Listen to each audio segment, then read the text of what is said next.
Well, in Brooklyn, there have been reports of a police vehicle ramming into a crowd and of protesters shutting down lanes for traffic on the Brooklyn Bridge. Joining us now from New York is Jeffrey Bishku-Aykul, who witnessed those protests that were taking place in Brooklyn. Hi, Jeffrey. It's good to see you. Now, what have you been witnessing there in Brooklyn, especially that incident where the car ran into protesters? Well, for the most part, was on my bike right nearby. I would say that there were maybe around, throughout the hours, anywhere from 300 to 500 people. For the most part, actually, it was fairly peaceful, but there were times where there was vandalism clear on, for example, the Apple Store, a bank. Definitely some expletives used to describe cops and express frustration. But overall, aside from a standoff with police near the Brooklyn Bridge, where it did look like things maybe were going to get dicey and there was a big bus for people to be jailed, other than that, it did calm down a bit more later toward the night. Did you speak to any of the protesters on ground there? What are they saying? So we eventually, the whole group of people there was right next to Borough Hall in Brooklyn, where one of the protesters gave kind of a big speech and really just declared that, we're fed up. We're fed up. And I think that really captured kind of the mood in New York right now and a lot of other big cities where the pandemic and coronavirus has actually disproportionately affected people within cities, places with lots of density, especially racial minorities. And you're not really getting the federal response you need. And then all of a sudden this happens and you have the situation with George Floyd in Minneapolis. There's definitely a lot of frustration combined with the heat right now. That pretty much makes it time for a summer of discontent for a lot of people around the country. Well, Jeffrey, de Blasio spoke about how the police are interacting with the protesters on the street, and he specifically commented on that police vehicle that rammed into a crowd of people.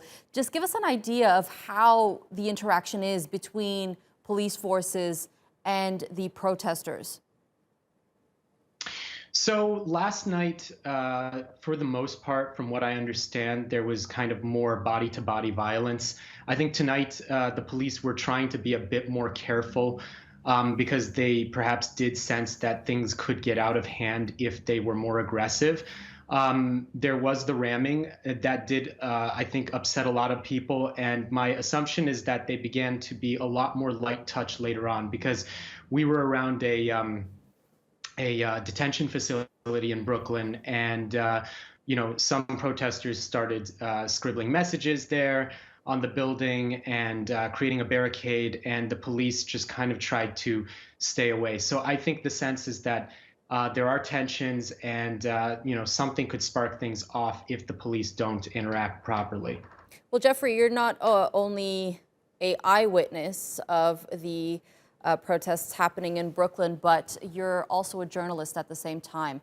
Looking at what's been happening for the past 5 days, how do you evaluate the situation, especially taking into consideration the long, long history of racism in America?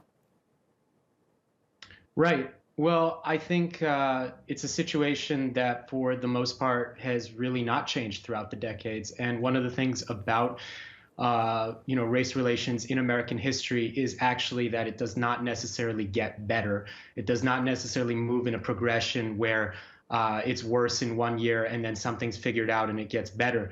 Some people are saying that this is kind of hitting people harder than the Rodney King situation in LA decades ago.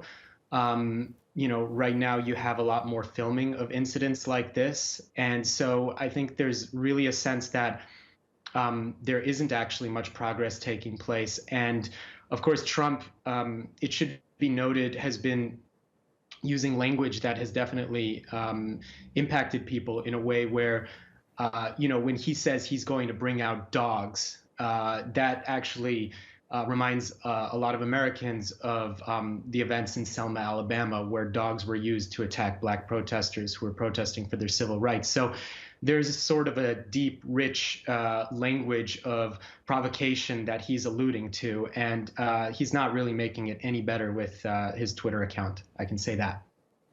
All right, Jeffrey, thank you so much for those updates for us out of Brooklyn.